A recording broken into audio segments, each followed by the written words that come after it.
શું નામ છે આપનું? વિજયકુમાર હસમુખભાઈ ભાયાણી. ઓકે, તમને ખ્યાલ છે ગઈકાલે બારમા ધોરણના છોકરાનું રિઝલ્ટ આવ્યું છે. એમાંથી ઘણા છોકરાઓ ફેલ થયા છે અને ઘણા છોકરાઓ પાસ થયા છે. તો ઘણા છોકરાઓ ફેલ થયા છે, એ લોકો હતાશ થઈ ગયા છે. તો એને લઈને તમારું શું કહેવું છે? જો આ વર્ષે જો 12મામાં ફેલ થયા તો એનું મેઇન કારણ તો પ્લસ કે પહેલું કારણ તો મોબાઈલ છે કે જે વધારે પડતો મોબાઈલ યુઝિંગ કરવા માંડ્યા એમાં સ્ટડી ઉપર ધ્યાન નથી આપી શકતા. અને બીજું કારણ એ કે એ લોકો જેના મમ્મી પપ્પા કે એ લોકો એને શિક્ષક આપવા જે માગે છે શિક્ષણ, તો એ લોકો લઈ નથી રહ્યા. અને એ લોકો જો આ વર્ષે નપાસ થયા છે તો એને હતાશ થવાની જરૂર નથી, કેમ કે આવતા વર્ષે ફરી ટ્રાય કરી શકે છે, તેમાં હતાશ ના થવું. કેમ કે એક જિંદગી માટે એક વર્ષ બગડે તો એ ચાલે, પણ એક વર્ષ માટે આખી જિંદગી બગડે તો ના ચાલે. બરાબર હે, એક વર્ષ માટે આખી જિંદગી ના બગાડે. તો એના માટે એને આ વર્ષે એટલી ખૂબ મહેનત કરીને અને આવતા વર્ષે પાછી એક્ઝામ આપીને એમાં પાસ થઈ શકે.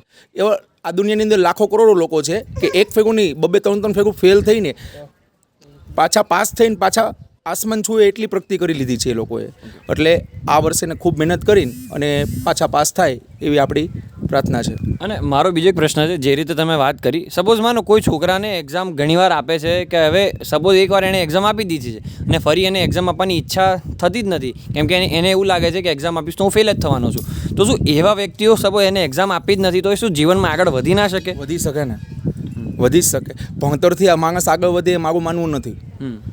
ખાલી ભણતરથી માણસ આગળ વધી શકે મારું માનવું નથી. ભણતરની સાથે ગણતર હોવું જોઈએ, કમાવાની આવડત પણ હોવી જોઈએ. ખાલી ભણતર જે ભણી લે અને એમ કે હું આગળ વધી જાઉં તો એ વસ્તુ હું માનતો નથી. એટલે ભણતરની સાથે ભણતરની સાથે ગણતર હોવું જોઈએ, કમાવાની આવડત હોવી જોઈએ. કેમ કે જે નથી ભણેલા એ પણ કરોડપતિ છે આ દુનિયાની અંદર, એ પણ બહુ મોટા બિઝનેસ ધરીને બેઠા છે કે જે એને લખતા વાંચતા પણ નથી આવડતું, સાઇન કરતા પણ નથી આવડતું.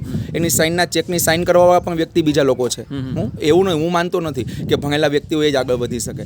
હા, પણ એને એ મહેનત કરવી પડે કે હું પાસ થાવ અને ફરી પ્રયાસ કરું, ભરપૂર પ્રયાસ કરું. અને જો કદાચ એમાં ફેલ થઈ જાય તો પછી એને ગમે એનામાં જે આવડત હોય ને એ આવડત પ્રમાણે એને ધંધો કરવો જોઈએ. એ પૈસા કમાઈ શકે અને એનું જીવન આગળ વધારી શકે. બરાબર છે. તમે 10મા કે 12માની એક્ઝામ આપેલી છે? ના, તમે નથી આપેલી. ઓકે, તમે અત્યારે શામાં જોબ કરો છો? મેં અટાણે ડાયમંડ વર્કમાં. તમને એવું લાગે છે કે તમે 10મા કે 12માની એક્ઝામ નથી આપી, કે તમે એમાં એક્ઝામ નથી આપીને પાસ થયા કે નથી થયા, તો તમને જીવન પર કોઈ અસર પડ્યો છે એવું તમને લાગતું નથી લાગતું? કેમ કે મેં અત્યારે જે કમાઉં છું, કે અત્યારે સોફ્ટવેર એન્જિનિયર હોય કે અત્યારે માનો કે 30-35 કેટલો પગાર હોઈ શકે એમનો, બસ મેં એની હારોહારનું કમાઉં છું. બરાબર છે. એટલે તમે એવું માનો છો કે એક્ઝામને અને જીવનને કોઈ લેવા દેવા નથી બન્યું? ધન્યવાદ. મેન વસ્તુ છે કઈ ખબર છે કે ગમે એ આવડતથી સારા રસ્તે જઈને પૈસા કમાઓ. ખાલી ભણીને તમે આ બનવા માગો છો તો તમારું સપનું છે સાકાર થવું જ જોઈએ, પણ મતલબમાં કે એ ભણીને તમે જો એ સપના સુધી ના પહોંચી શકો તો એ એક સપનામાં તમારી જિંદગી બગાડી નાખો તો એ વ્યાજબી નથી. તમે એ સપનું છોડી દો તો બીજું કોઈ સપનું ધારણ કરી લો કે આ રસ્તા ઉપર જઈને સારા રસ્તો જ છે તો એની ઉપર જઈને મારે પૈસા કમાવા છે, તો એની ઉપર તમે પૈસા તો કમાઈ જ શકો છો ને. પૈસા તો માનો કટાંગ કોઈ પણ લોબીની અંદર કોઈ પણ જગ્યાએ પૈસા તો કમાઈ જ શકે સારા રસ્તે, તો એમાં તમે પૈસા કમાઈ શકો. તો પૈસા કમાઓ, તમે ભણીને પૈસા જ કમાવાના છો ને. તો તમે અભણ છો, તમે અભણ તો નથી, પણ 10મામાં કે 12મામાં તમે ફેલ થઈ ગયા તો તમે ગમે એ સારો ધંધો કે ગમે એ વસ્તુ પકડીને ઊભા રહી જાઓ તો મતલબમાં 4-5 વર્ષમાં એ પેઢી તમારી સ્થાપિત થઈ જાય તો પાછળ તમારા સંતાનો થયા હોય, તમારા છોકરા, તો એને પણ એ પેઢીમાં કામ આવે, એ ધંધો સ્થાપિત થઈ ગયો હોય તો. એટલે એ ધંધાનું કામ કરાય અત્યારે પૈસા કમાવા માટે. 12મા ધોરણના જે વિદ્યાર્થીઓ ફેલ થયા છે તે સર્ટિફિકેટ ભવિષ્યમાં જરૂર પડે છે.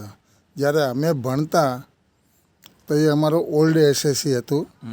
જ્યારે એસએસસીમાં અમે નપાસ થતા ત્યારે શું કહેવાતું કે નોન મેટ્રિક, અને જ્યારે પાસ થઈ જતા એસએસસી તો મેટ્રિક પાસ. એટલે એનો મતલબ એમ કે 11મું ધોરણ ભણ્યા છે પણ પાસ નથી થયા એટલે નોન મેટ્રિક કહેવાતું, અને પાસ થઈ ગયા હોય તો મેટ્રિક પાસ કહેવાતું. એટલે જીવનની અંદર સર્ટિફિકેટની ખાસ જરૂર પડે છે કે ભવિષ્યમાં પણ ક્યાંય ઇન્ટરવ્યૂ આપવા ગયા હોય તો આપણે ઇન્ટરવ્યૂની અંદર એ સર્ટિફિકેટ આપણે મૂકી શકીએ છીએ, બતાવી શકીએ છીએ.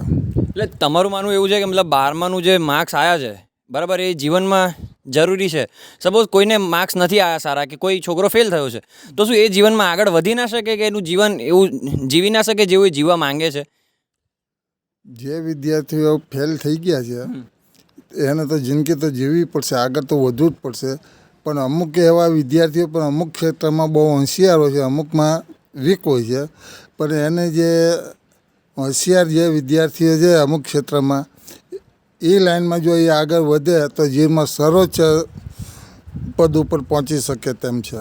એટલે મતલબ જે છોકરાઓમાં સ્કિલ છે એ લોકો મતલબ આગળ વધે તો ચાલે એમ. સપોઝ કદાચ એના માર્ક્સ ખરાબ આવ્યા છે તો એ બીજી સ્કિલ પર ફોકસ કરી શકે એવું છે. હા ચોક્કસ. તમારા કેટલા માર્ક્સ આવ્યા હતા તમને ખ્યાલ છે 10મા કે 12મામાં તમને? 10માં મેં ઓલ્ડ એસએસસીની પરીક્ષા આપી જ નથી, એટલે હું નોન મેટ્રિકમાં છું, એટલે મારું જે રિઝલ્ટ આવ્યું જ નથી. ઓકે. અને પરીક્ષા મેં આપીને ડ્રોપ કરી નાખેલું છે.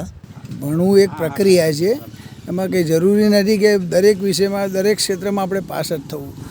સમજી લો કે આપણે ઘણા બધા વિકલ્પો છે. અહીંયા આગળ અભણ માણસોએ લાખો રૂપિયા કમાય છે પોતાની આવડત પ્રમાણે. સુરત શહેર એવું છે, એટલે સુરત નહીં ઓલ વર્લ્ડની અંદર ઘણા બધા અભણ માણસો આજે ટોપની સ્ટોર ઉપર બેઠેલા છે કે, એટલે નિરાશ થવાની તો કંઈ જરૂર નહીં. આગળ કંઈક ને કંઈક વિકલ્પ નીકળી જાય. હા, એજ્યુકેશન જરૂરી છે, પણ એવું નથી કે એજ્યુકેશન એ જ મોટો છેલ્લો વિકલ્પ છે. એવું નથી કે 12 પાસ થાય એ જ 12 પાસ થાય. 12 નપાસ હોય ને એ 12 સક્સેસફુલ થઈ ગયેલા ઘણા બધા માણસો છે. એટલે એવું કંઈ ટેન્શન લેવાની કંઈ જરૂર છે નહીં. હા, 10માં અમે 10મું ફેલ જ છે. અમે 10મું ફેલ જ છે, તો અમે અત્યારે શાંતિથી જીવી શકીએ છીએ. અને અમારા છોકરાઓ ભણે છે, એ એમની રીતે કામ કરે છે. એટલે એવું કંઈ જરૂરી નહીં કે પાસ જ થવું. ફેલ થઈને ઘણા બધા સ્ટેજ ઉપર આગળ છે.